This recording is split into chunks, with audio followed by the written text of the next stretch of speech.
são influenciadas pelo nosso pensamento. Porque pensamento é energia. Tudo é energia. Tudo que nos circunda. Nosso corpo é energia. Então, aquilo que a gente pensa libera muita química, libera muita coisa no nosso cérebro e vai para o nosso corpo.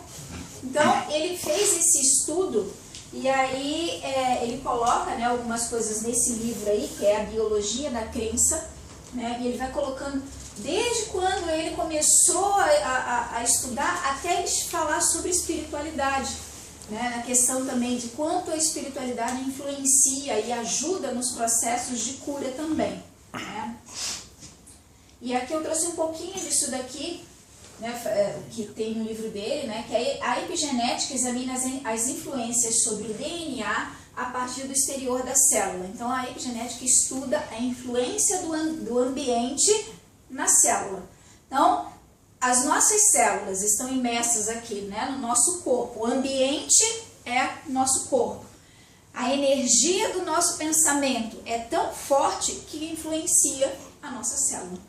Então, a gente tem esse dom de se curar ou esse dom de adoecer a partir daquilo do que a gente pensa e sente. Aquilo que a gente carrega, né, a nossa marca que a gente carrega e aquilo que a gente pensa todos os dias. Qual que é a nossa vibração? Qual que é o nosso, onde que está o foco dos nossos pensamentos? Né? Aí o nosso corpo vai reagir de acordo com isso. A nova perspectiva é que o genoma, conjunto de todos os genes de uma espécie de ser vivo, é flexível e se assemelha a um código de software constantemente reescrito, em vez de ser um hardware físico que recebemos por hereditariedade ao nascer. Então, essa coisa de dizer assim, porque tal doença é genética. Tá? Existe a coisa genética, sim. Tá? Mas, com a epigenética e esses estudos, já a ciência, né, esse meio já aceita essa questão da influência do pensamento, tanto é que muitos médicos levam em consideração que a religiosidade da pessoa, né, a crença dela, tudo isso alguns médicos, na anamnese, eles querem saber, porque isso ajuda bastante. Tá? Então, às vezes a gente pensa assim, meu pai e minha mãe têm determinada coisa, meu avô, minha avó tinha, então eu vou ter. Claro, se você cresceu num ambiente em que te dizem que vai ser assim, o que acontece? Você aceita aquilo como verdade, porque você vê o seu pai tendo, sua mãe tendo, porque seu avô teve, seu bisavô teve, você aceita aquilo como verdade, e essa verdade te impregna aqui na célula. Tá? Não estou falando que é fácil a gente se libertar disso, né? Mas que é uma coisa que já é constatada, né, em laboratório, em pesquisas, né, através da ciência mesmo. A física quântica descobriu que os átomos físicos são constituídos de vórtices de energia que giram e vibram constantemente. Cada átomo é um centro que gira e irradia energia e cada um deles tem uma assinatura, movimento e constituição, moléculas próprias. Por isso, emitem coletivamente padrões de energias que podem ser identificados. Todo material no universo, incluindo você e eu, irradiamos uma assinatura energética única, que é a partir daquilo que a gente está constantemente vibrando, pensando. Né? Então, onde está o nosso foco? Aí a gente vibra nisso daí. A gente atrai essas situações, a gente atrai as pessoas, a gente atrai movimentos que estão ressoando ali com o que a gente está vibrando.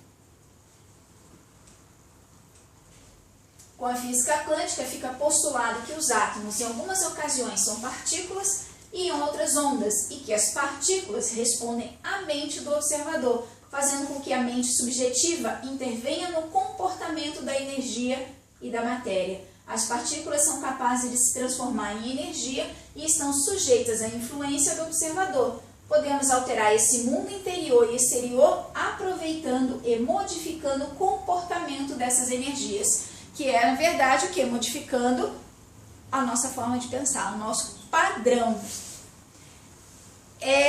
quais são digamos, terapias que nos ajudam nisso, né?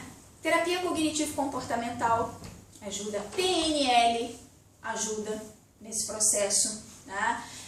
As várias técnicas de reprogramação mental, porque se a gente segue sempre o mesmo caminho, sempre o mesmo padrão, sempre a mesma coisa, gente, na hora que a gente acha que aquela coisa pode nos ajudar, a gente não quer porque é difícil. A EFT também? EFT também, que a EFT é uma técnica que utiliza os pontos da acupuntura para poder movimentar a nossa energia e também para fazer a gente ter essa mudança no comportamento, mudança no pensamento, porque a gente acaba resgatando através da EFT algumas emoções que estavam bem guardadas, a gente acaba resgatando e trazendo à tona. A constelação familiar?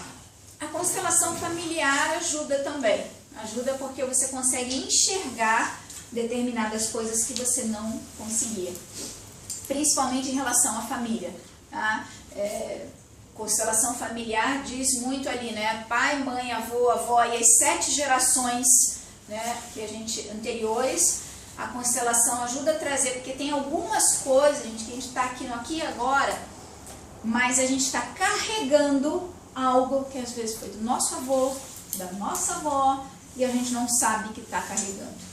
A constelação, ela vem para quê? Para harmonizar esses campos, para harmonizar essa energia, para a gente entrar em acordo e incluir na família aqueles que a gente exclui, né? A constelação trabalha com isso.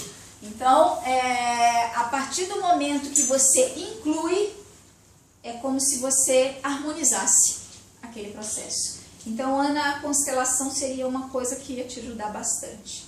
Eu já fiz a constelação. Né? Às vezes a gente precisa repetir. Eu já fiz, eu não gostei muito. Então, mas a constelação, ela resgata e harmoniza o campo familiar. Eu acho que eu fui uma pessoa e a pessoa deu a entender que como se minha mãe fosse o meu karma, eu não gostei. Aí a gente tem que pegar profissionais. Eu não gostei. Tem que ver os profissionais que pega, assim, tem de tudo, sabe? Mas a constelação, ela ajuda, tanto é que a constelação está sendo usada em casos de conciliação jurídica, né?